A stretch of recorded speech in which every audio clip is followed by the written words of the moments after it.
Welcome to the Make It Make Sense series from Northwest Access Fund, where we try to make sense of complicated benefits questions. Today, we are talking about work incentives for SSI and SSDI. This is part 3 of 3, and we're talking about the student earned income exclusion and blind work expenses. This is Nancy. Nancy gets supplemental security income, or SSI. Nancy works part-time and wants to learn about work incentives, which are special rules that allow people receiving SSDI and SSI to work and keep their benefits. First, Nancy, you should watch the Make It Make Sense video on SSI and work. Now you understand the basics of how work will impact your benefit. SSI and SSDI share some work incentives and have some that aren't shared. We covered impairment-related work expenses in Part 1 and special conditions and subsidies in Part 2. In this video, we're talking about the student earned income exclusion and blind work expenses.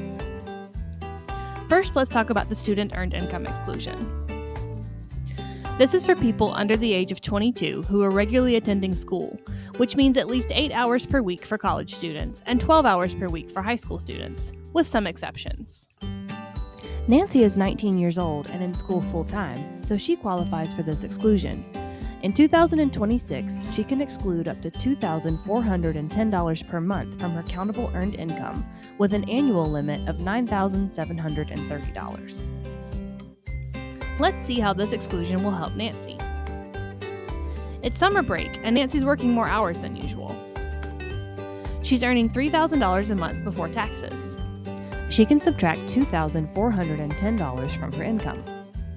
$3,000 minus $2,410 is $590. Now we can apply the general income exclusion of $20 and the earned income exclusion of $65, which leaves $505. Then we divide 505 by 2 to find out how much countable income Nancy has. Nancy has $252.50 of countable income. If you just got super confused, Nancy, remember that SSI and work video? That explains all the math. Nancy gets $994 of SSI.